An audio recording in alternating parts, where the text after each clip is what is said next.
Good morning, guys, or yeah, good mid-morning, guys. This is Angie with the Earth Seeds and Water once again, and I am back with another video for, excuse me, I'm trying to clean up. We're using the chickpea. So today I'm going to be making coconut chickpea curry with spinach. Right now I've got my pan heating up, and it's a non-stick cast iron, but it's coated on the inside. So I'm going to add my onions and my bell pepper all at the same time. I've got about a cup of onions, and I'm going to have half a cup of diced bell pepper in here. You can use any color bell pepper that you like. Red, yellow, orange. You can mix a blend of them. And then just chop it all up about the same size. Remember, when you're cutting, when you start cutting, to keep your fingers underneath, because you don't want to cut yourself. All right, so I turned it on high heat to get it heated, and you can see the smoke coming in there. And what I did was, as it was heating up, I toasted some coconut, so we can use that as a garnish. So now that it's all nice and heated, I'm just going to take a paper towel and then just clean it out. All right, so now I'm adding my onions. Hear that sizzle? And my peppers. And I know that there's a lot of different recipes for curries. And some of you might be like, oh, that's not even a curry. This is the way that I've always done it. I've seen lots of videos on people making coconut curry. Everyone's is different. So just use what you like. Do it how you'd like to do. I suggest you try this one just to give it a chance. Okay, so you can hear where everything is cooking. Again, there's no oil in here because I do not use oil.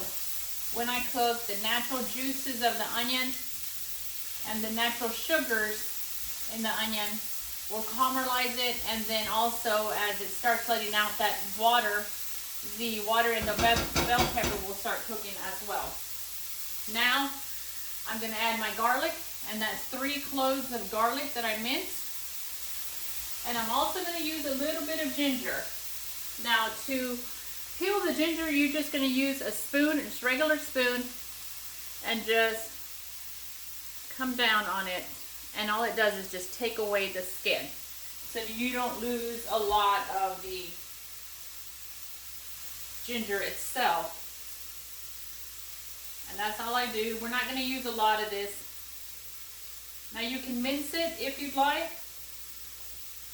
I have a grater which is for horseradish, but I also use it for ginger. I purchased this at a little antique store in Asheville, and it was only $1. It's all ceramic. Oh, sorry, I don't know if you can see it, but it's all ceramic, and it has these little grooves in there so you can kind of just scrape your ginger.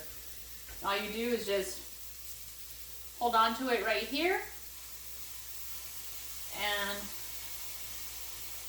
just grate your ginger right in there. It also releases the juices of it.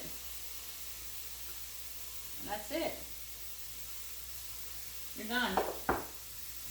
All right, so that's mixed in there already. Oh my goodness, it's already smelling delicious. Now that we've gotten to this point and the onions are starting to get translucent and soft, what I'm going to do now is add a can of garbanzos or chickpeas. I drained the liquid and I did save it, and this is a 15.5-ounce can. You're just going to put that right in there. Now here comes the additional seasonings.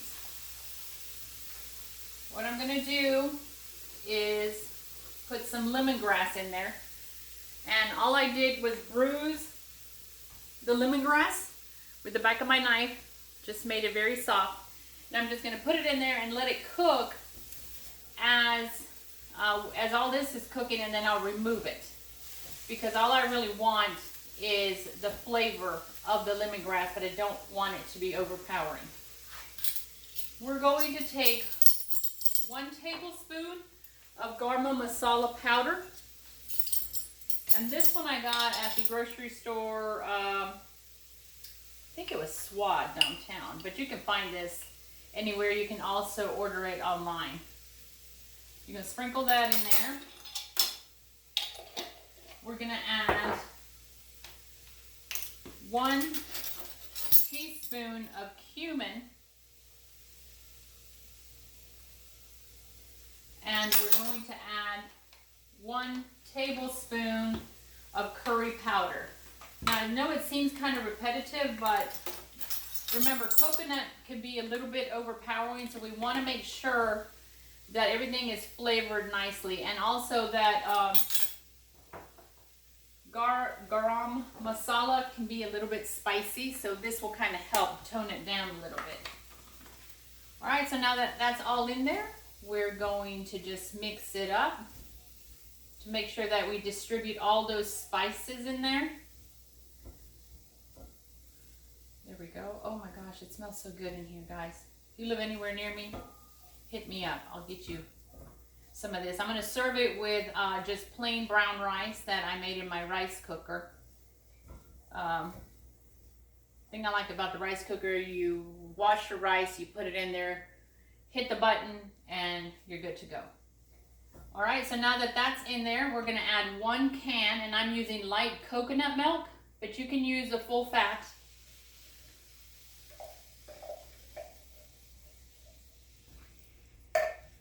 And you're going to let that come to a boil. And for another added layer of flavor,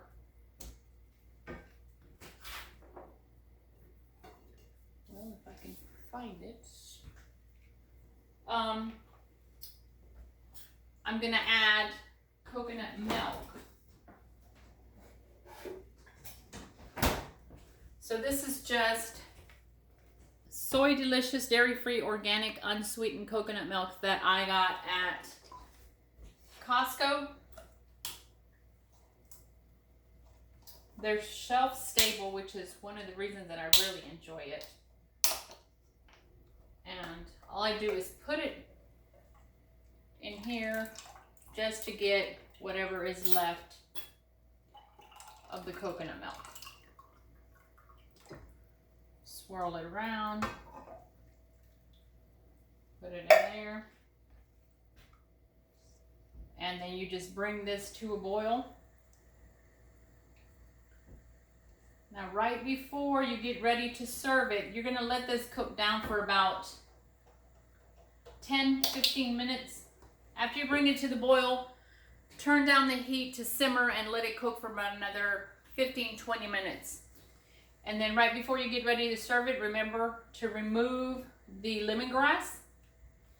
And you can add a handful of chopped kale or spinach to this, or even bok choy, collard greens, turnip greens, whatever is your favorite green. You can put it on top of there, let it wilt, and then you serve it that way. Some people add potatoes to this. Some people add carrots to this. I just like it like this. I do have some potatoes because I batch cook potatoes, so I do have those available, but since I'm already eating rice, I didn't want to double up on the starches. But that's about it. It just needs to cook down. I'll be posting pictures of what that looks like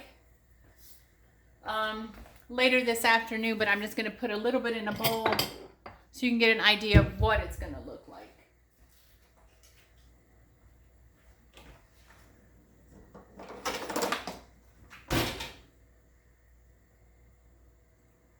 And this will get thicker.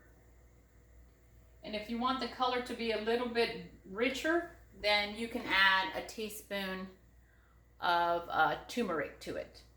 All right. Okay, so that is our recipe for today. Quick and easy. The only thing that takes a little bit longer is letting all the flavors infuse by allowing it to cook down. And if you don't want it, if you don't want the the curry to be that thick, you can cook it for 5-10 minutes. I mean, literally it'll be ready in 5 or 10 minutes. I like to cook it that long because I like my curry to be a little bit thick, but it's all up to you again. So anyway, okay, so now it's boiling. I'm going to turn that down, and like I said, I'll post pictures of this later on today. All right, so thank you so much for taking time to watch my videos. I really appreciate this. I will post this on my YouTube channel, and then I'll put links to that channel on my social media. And if you happen to watch it on YouTube, if you would just hit the subscribe button, that would be wonderful. That way I know who's watching. And it's hard to believe that we're already the 20th.